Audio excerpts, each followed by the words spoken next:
괴이할 요, 간사할 간, 질투할 투, 음탕할 표, 이 모든 글자에는 여자가 들어갑니다. 상하이 변호사 예만태는 여성을 부정적으로 묘사한 이 한자들을 바꿔야 한다고 주장했습니다. 그렇다면 이 한자는 어떤가요? 집에 머무는 여자만 편안할까요? 머물고 떠났다가 다시 되돌아오는 두 여자의 삶을 그린 영화 안녕 나의 소울메이트입니다. 안녕하십니까. 무비썸 시간입니다. 오늘 다룰 영화 안녕 나의 소울메이트입니다. 이 영화는 제가 홍콩 영화, 대만 영화, 중국 영화를 그렇게 좋아하지는 않아서 잘 몰랐는데 감독이 굉장히 유명한 배우의 아들이더라고요. 네. 증지휘 배우라고 이름 들으면 아마 모르실 분도 많은데 얼굴 보면 모를 수가 없어요. 홍콩 영화를 한 편이라도 본 사람은 반드시 알 수밖에 없는. 이런 명배우가 아버지일 때 아들은 어떤 식으로든 영향을 받을 것 같은데 감독을 했다는 게 좀 특이한 것 같습니다. 원래부터 감독 지망이었다고 하고요. 워낙 아버지가 대배우시니까 현장에는 자주 이제 출입을 했겠죠. 그래서 수시로 이제 영화계 스태프들과 자주 가족처럼 지냈었고 이번 영화의 제작을 맡은 진가신 감독과도 굉장히 그런 식으로 친밀한 관계였고요. 배우로 먼저 데뷔를 했어요. 근데 배우로 데뷔한 이유도 아버지가 이제 연출을 하려면 배우를 먼저 경험해 봐야 된다라는 조언을 해주셔서 도둑들에도 출연을 했었죠. 네, 도둑들에도 조니 역으로 출연을 해서 국내 관객에게도 이름을 꽤 알렸고 편수도 굉장히 많아요. 40편이 넘는 작품에 출연을 했으니까 배우로서도 경력이 상당한 편인데 그 모든 과정들이 사실은 연출을 하고 싶어서 했다는 게 어떻게 보면 놀라운, 지금 홍콩의 젊은 감독 중에 떠오르는 후반을 받쳐줄 제목 중에 한 사람이라고 할 수 있죠. 홍콩의 새로운 큰 제목이 될 증국상 감독의 안녕 나의 소울메이트 썸포인트를 통해서 자세한 이야기를 알아보겠습니다. 첫 번째 썸포인트, 7월과 안생. 일단 제목이 7월과 안생이었는데 이 제목을 이렇게 지은 이유도 7월, 안생 이 두 캐릭터 이름이 너무 특이해서 그런 것 같아요. 캐릭터 이름이 원래 의미를 담고 있죠. 7월은 제일 반짝이는 여름의 한때, 생기 넘치는 그 7월인 거고, 안생은 말 그대로 안락한, 안전한 생활 뭐 이런 걸 얘기하는 것 같은데 각각 캐릭터들을 대변하는 단어이기도 한데 사실 실제 캐릭터들 보면 정반대이잖아요. 그렇게 됐으면 좋겠다는 희망을 담고 있는 이름이 아닌가? 이름 자체가 굉장히 상징성을 담고 있죠. 이름이라는 게 부모님들의 어떤 바람 같은 거를 담는 거잖아요. 이름은 사실 부모님 말씀하신 것처럼 부모님이 지어주니까 본인의 의지랑 상관없잖아요. 이 인물들도 약간 그런 본인의 의지와 상관없는 주변의 기대나 삶을 살아야 했던 여인들, 그 시대를 대표하는 두 가지 방식을 보여주고 있는 영화라고 할 수 있죠. 그렇죠. 말하자면 부모의 바람에서 비롯된 이름을 어떻게 자기의 이름으로 바꿔나가는가에 대한 이야기라고 볼 수 있을 것 같습니다. 이 영화 원작이 굉장히 유명한 인터넷 소설이라고 하더라고요. 네, 안니 바오베이라는 중국의 인터넷 소설 작가의 작품인데 중국의 4대 청춘 작가 중에 한 명이라고 하고 실제로 이 소설이 2001년에 인터넷 연재된 이후에 정말 폭발적인 반응을 얻었는데 실제로는 20페이지 남짓한 되게 짧은 단편이에요. 근데 그 작품이 워낙 인기가 많아서 이후에 뭐 연구로도 만들어지고 이번에 이렇게 영화로도 만들어진 거죠. 이 두 사람이 어떻게 두 사람의 삶을 꾸려가는가에 대한 이야기일 텐데 이게 어쩌면 약간 페미니즘적인 영화라고 볼 수 있을 것 같아요. 여성의 삶, 여성의 시각이 확실히 녹아 있는 영화고 그런 영화를 이제 중국상이라는 남자 감독이 그것도 신인에 가까운 감독이 만들었다는 게 되게 신기하잖아요.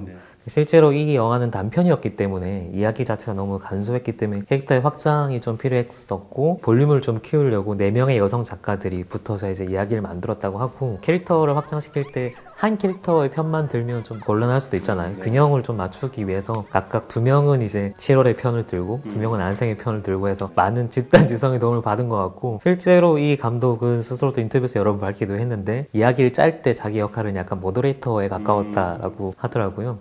그만큼 각각의 입장들이 확실히 녹아들어 있는 그런 좀 캐릭터의 풍성함, 깊이들이 확실히 갖춰져 있는 이야기라고 할 수 있죠. 두 번째 썸포인트, 마사순과 주동훈. 한국 사람 이름들 얘기한 것 같기도 한데 마사순이 7월 역할을 맡았고요. 주동우가 안생 역할을 맡았는데 저는 이 주동우라는 배우 정말 매력적인 것 같아요. 네, 약간 우리로 치면 중국의 고민 여동생. 우리로 치면 누구예요? 문근영. 전 문근영 배우도 떠올랐지만 하이킥을 하다가 미국에 간 그 배우 이름 뭐죠? 최근에 와서 서민정. 되게 뜬금없는. 저는 서민정 씨가 생각이 나더라고요. 왜? 눈웃음을 웃을 때 보면 귀엽고 이렇게 아무 생각 없이 할 때 보면 제가 보기 정말 비슷한 표정 같은 게 있고 해맑고 천진한 모습 같은 게 있어서 저는 되게 매력적이더라고요. 천진함이 이 배우가 갖고 있는 제일 큰 이미지일 거고 네. 산사나무 아래라는 장인모 감독의 그때 데뷔를 한 거죠? 네, 그 영화로 데뷔를 한 거죠. 데뷔를 하자마자 각종 영화제 시상식에서 신인 여우상, 여우주연상을 수상할 정도로 굉장히 인상적인 연기를 보였는데 문화대혁명 때 소년 소녀의 사랑에 관한 얘기거든요. 정말 그냥 그 시절에만 가질 수 있는 가장 순수한 형태, 중국인들이 꿈꾸는 학생의 형태를 보여준 배우이기 때문에 이후로도 약간 비슷한 연기들을 꽤 많이 했어요. 네. 근데 이번 영화에서는 자기가 그때까지 쌓아왔던 이미지에서 가장 먼 것 같은 캐릭터를 맡으면서 어떻게 보면 연기 변신을 시도를 한 거죠. 저는 마사순이 오히려 좀 더 세련된 느낌 같은 게 있어가지고 집안에 머무는 여자가 아니라 좀 도회적인 활동적인 여자처럼 마사순 씨의 외모가 느껴졌는데 약간 반대로 바뀌어 있는 것 같은 그런 느낌이 있어요. 원래 캐스팅은 거꾸로 갔대요. 이 마사순 배우가 안생 역이었고 네네. 주동욱 배우가 7월 역으로 캐스팅을 간 거죠. 실제로 마사순 배우는 한 8살 정도에 데뷔한 완전 아역 배우 출신인데 연기자로는 좌이라는 영화가 있는데 약간 청춘 로맨스 같은 영화거든요. 거기서 되게 반항적인 청소년 역할 여기에 안전 같은. 그렇죠. 딱 그런 캐릭터를 맡아서 이름을 알리고 이후에 이제 세월 무성이나 이렇게 다른 영화들에서 연기상 또 수상하면서 이제 안정된 연기자로서 입지를 다진 거죠. 근데 외모를 보시면 알겠지만 굉장히 눈망울도 크고 좀 청초해 보이는 외모가 있잖아요. 실제로 이제 각각의 안생과 7월 역으로 캐스팅해서 섭외를 하고 실제 미팅을 하니까 각각 배우들이 갖고 있는 다른 일면들이 있어 보였다는 거죠. 그리고 이 이야기도 실제로 약간의 반전이 필요하기 때문에 그런 식으로 좀 역전된 역할 캐스팅 해보면 어떨까라고 제안을 했고 배우들도 흔쾌히 이 캐릭터에 대해서 동의를 해서 이제 역할을 바꾸게 된 거죠. 그 캐스팅 비화를 들으니까 더 이 영화가 재밌게 느껴지는 게 이 영화에서 초반에는 서로가 서로의 삶을 약간 질투하고 동경하는 느낌이 있잖아요. 실제로 그러면 이 배우들이 평소 맡았던 역할이 아닌 다른 역할을 동경하면서 그 역할을 해보게 되는 거니까 어쩌면 굉장히 많이 역전되고 도취되는 관계가 이 배우들의 캐스팅에도 비롯되어 있네요. 영화의 관계랑 딱 어울리는 캐스팅이고 여기 자랑스럽게 써놓은 것처럼 금마장 공동 여우주연상 수상. 여우주연상을 공동으로 줬다는 게 최초인데 이런 젊은 여자 배우들에게 금마장 여우주연상을 줬다는 것도 파격인데 그렇게 할 수밖에 없는 이유가 이 캐릭터들 자체가 7월과 안생이라는 캐릭터가 서로가 서로의 그림자가 되는 사실 떼놓기 힘든 그런 관계 때문에 어쩔 수 없이 둘을 묶어서 같이 줄 수밖에 없는 거 아닌가 싶기도 하고 약간 화제가 되기도 했어요. 그걸 봤습니다 제가. 둘이서 포토월에서 키스를 했더라고요. 네. 영화만 보면 약간 애매해 보이잖아요. 이게 동성연애적인 코드도 약간 녹아 들어가 있고 근데 단언할 수는 없지만 그런 느낌들을 주고 있는 영화였는데 배우들이 공식동상에서 그런 퍼포먼스를 하는 바람에 이제 팬들은 더 열광을 한 거죠. 그렇죠. 세 번째 썬포인트 진가신과 중국상. 진가신 감독이 제작을 했고 중국상 감독이 아까 말씀드린 것처럼 감독인데 이 두 사람이 약간 어떤 친분 혹은 연관관계가 있을까요? 일종의 멘토인 거죠.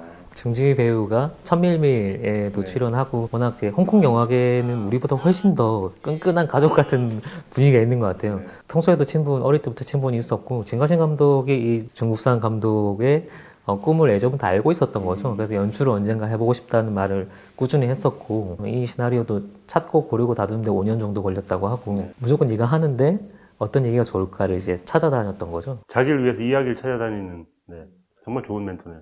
실제로 이 얘기가 어떻게 보면 이 남자 신인 감독이 다루기 힘든 소재일 수도 있잖아요. 여성적인 감성이 확실히 필요하고 중국산 감독의 그 자라는 환경이 이런 걸 좀 이해할 수 있는 환경이었던 거예요. 또 그 진가신 감독 그걸 충분히 알고 있었고 여성들에게 좀 둘러싸였던 어머니의 친구들도 많았고 할머니 밑에서 컸고 해서 그런 걸 좀 교감할 수 있는 여지가 굉장히 많았던 그런 쪽의 감성이 굉장히 뛰어났던 사람인 거죠.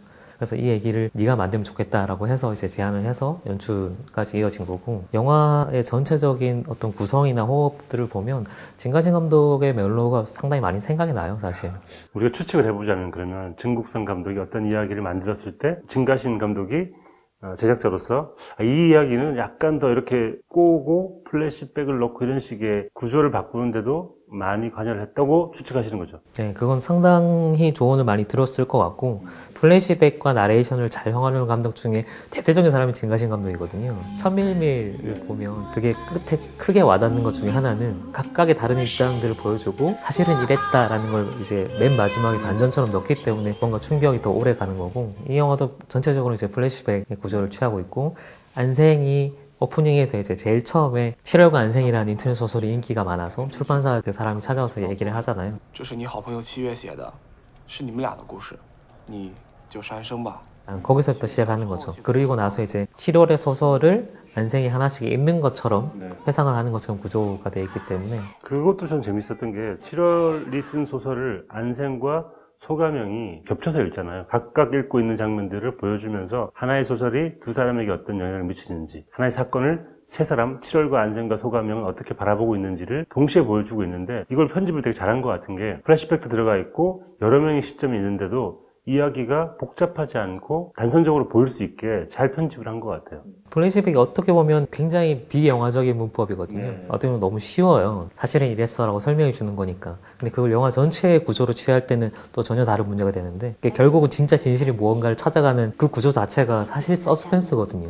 어떤 일이 있었을까가 궁금해지는, 이 안생이 그런 제안을 받고 떠올리기 싫어하는 모습을 보이고, 그리고 이제 7월의 소설들을 읽어 나가는 그 순간부터 무슨 일이 있었을까가 궁금해지고, 그리고 플래시백의 가장 뛰어난 점 중에 하나는 정보를 그러니까 연출자가 자유자재로 이렇게, 혹은 내러티브를 하는 사람이 화자가 자유자재로 이제 편집을 할 수 있다는 거예요.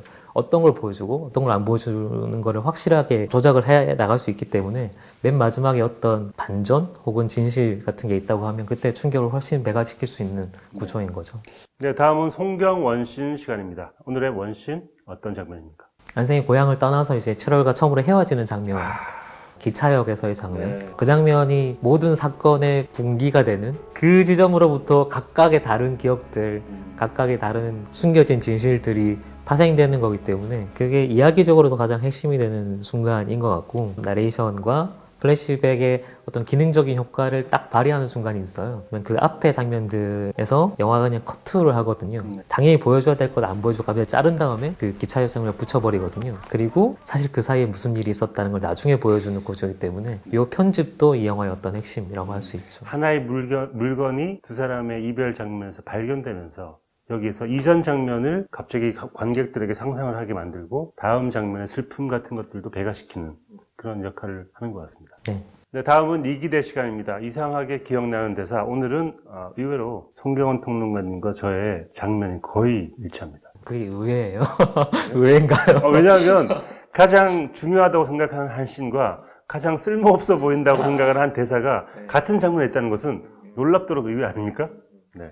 제가 골라온 이기대는 안생이 떠날 때 7월이 너무 슬퍼합니다. 그러니까 슬퍼하는, 편안한 삶을 지향하고자 하는 7월이 막 너무 슬퍼하니까 이 발랄하고 쾌활하고 유쾌한 안생이 7월을 바라보면서 이렇게 얘기합니다. 이따 기차 따라 뛸 거 아니지? 一会儿不会跟着火车跑吧？ 라고 물어봅니다.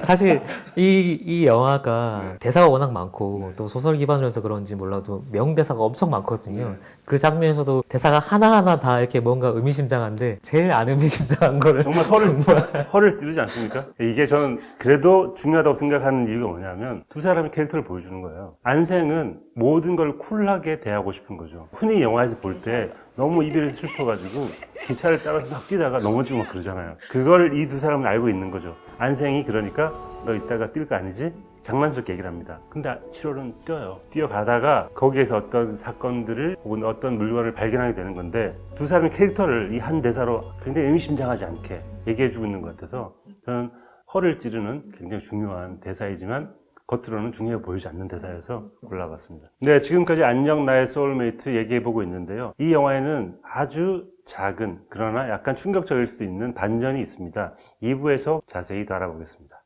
2부에서 뵙겠습니다. 구독자 여러분의 투표를 통해 진행되는 2017년 무비썸 어워즈 다시 돌아왔습니다. 여러분이 생각하시는 2017년 최고의 배우와 영화를 직접 선정해서 응모해주세요. 참여해주신 분들에게는 저희가 소정의 상품을 준비했습니다. 무비썸 어워즈의 심사위원은 바로 여러분입니다. 많은 참여 부탁드립니다. 이 영상도 보세요.